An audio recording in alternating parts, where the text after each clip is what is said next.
Feel like I've wasted my 20s and early 30s due to increase in property prices. Basically, I've saved more and 50% of my pay since I started working 10 years ago. But thanks to Sydney property prices, the property I wanted to buy has gone up more than I was able to save during the last 10 years. It feels so demotivating, and it feels I've wasted my youth. I feel I've been robbed my labor for the past 10 years. I should have just been on unemployment benefits and use my time to do things I enjoy. What's the point of work if I can't make my life better? If I can't make my life better, I would prefer to have free time and just not work. I'm the only one who feels this way. Dude has a point. The money he has earned by working has been outstripped by the asset gains of housing doing nothing. An unproductive house with no improvement earns more money in the last 20 years than someone working each day. If you haven't jumped onto the asset price train, you have missed out. But a lot of young people never just got the chance to board. They keep running as the train gets further out of their sight. I made the first mistake by being only 9 in 2007. I could have bought a house for peanuts and set myself up, but alas. I should have worked harder to be born sooner, obviously. Yeah, that sucks. Me and my wife were in a similar situation, so we decided to look elsewhere, and it's been an amazing decision. TBH, if I was you, I'd say see ya later, Sydney. Friend's dad, a cashed-up boomer, bought a big house in a somewhat gentrified Melbourne suburb in 2015. By 2021 its value had gone up by more than the salary I was able to earn from a major corporation in those same years. Trust me, being on benefits doesn't mean a fun life. Yes, the situation is shit. Could you move up away further? Rent where you want to live. Buy what you can afford. No point trying to chase the market for an unobtainable dream. Start with a foot in the door and make incremental steps to get where you want. I think your frustrations are justified. Honestly? It's time to werewolf at the polls. I suggest that we put all of the baby boomers on ice floes and push them out to sea. Seriously, though, we need to be actively voting for responsible economic policies that value labor and the product of a hard day's work over the creation of a landed gentry. If we don't do it peacefully, the people will eventually do it without peace. Yes, the rate of value increase for property in Sydney has been higher than the ability to save on a regular salary. I'm in the same boat, where I'm actually in a worse position relative to property values, even though I saved money here than I was 10 years ago with no money. What's holding you in Sydney? And yet almost everyone on Reddit I come across will call you a racist if you point out how mass immigration is ruining countries. Mass immigration is an absolute boon for big business, but is detrimental to the lives of average people. We seriously need to stop this obsession with housing prices. It's the only viable form of investment in Australia, and it's suffocating our economies, hurting poor people who can't afford rent. We are going to be the richest country with the highest rate of homelessness in the developed world. I know precisely how you feel. The situation is utterly dire and broken.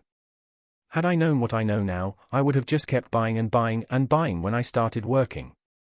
No thoughts to effort at work, less diligence on saving, just get into huge debt, big portfolio, and then sell half of them to pay the other half off. Retire on 20k a month rental incomes.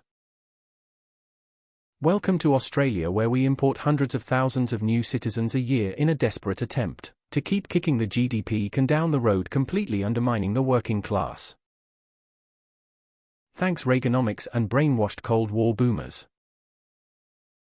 Good luck living on $700 a fortnight on unemployment. Have fun if you think it's so great. Reminds me of the let it rot mentality that's becoming popular in China. If hard work gets you nowhere, why bother? If only our politicians cared enough to do their jobs. Dude seriously thinks he'd be better off on unemployment benefits. Faced with rolling eyes, you'd be struggling to feed yourself, let alone being able to use my time to do things I enjoy. Maybe instead you can look at properties you can afford. What is your income and size of your down payment?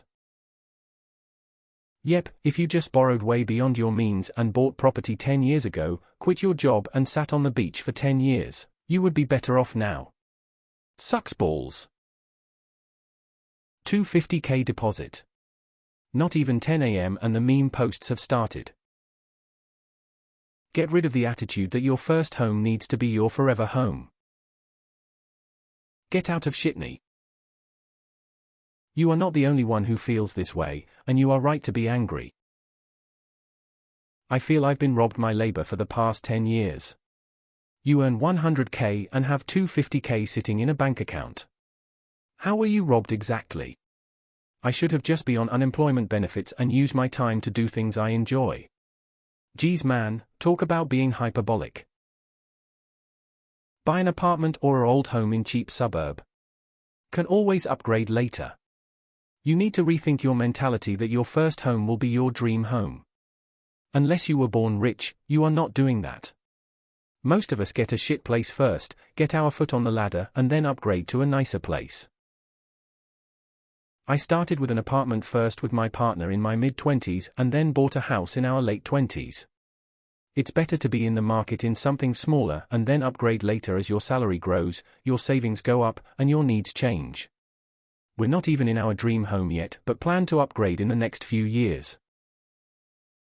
First and foremost, what sort of property and where in Sydney are you looking to buy? As others have said, you may just have to lower your expectations. So hold up, you started saving for the property you wanted, and avoided getting on the ladder with something more entry level, and now you're grumpy about it. What you should have done was buy something the first second you could and then use the equity in that to supplement your savings. Nobody buys the house they want first go. Don't tell me you just saved into a bank account. Last 10-20 years has been some of the most productive in share market also. Don't see why you should feel left behind if you have been investing your savings. It's funny how people in developing countries must view us as some kind of paradise, whereas in reality, they can at least afford to live in a house of their own, while many of our young people and older people, according to the stats, are falling out of home ownership. Some paradise we live in. You were considered less important by our politicians than importing new migrants.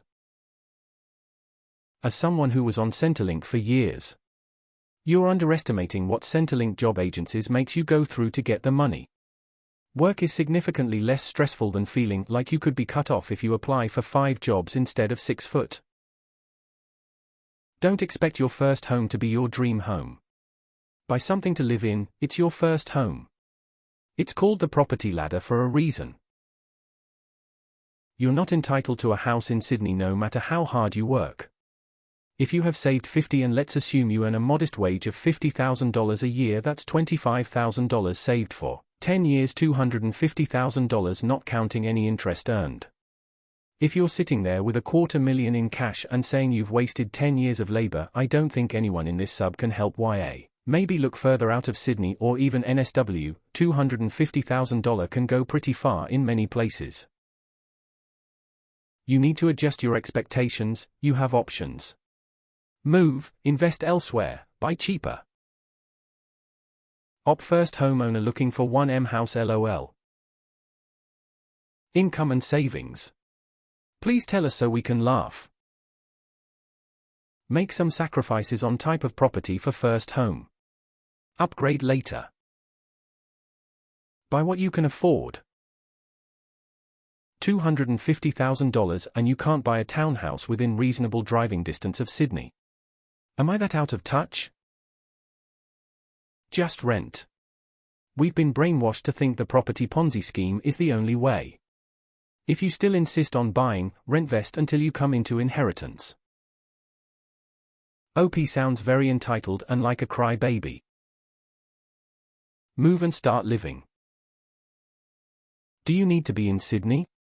Houses in Australia aren't cheap, but they're still attainable in other cities and towns. The attitude that Sydney is the only place to be is really limiting. You can learn a lot about yourself by moving somewhere that's actually livable. Sydney is great for career growth, but there are so many remote jobs and jobs generally elsewhere. Don't waste the rest of your youth because 30s is still young in a city that drains you of it.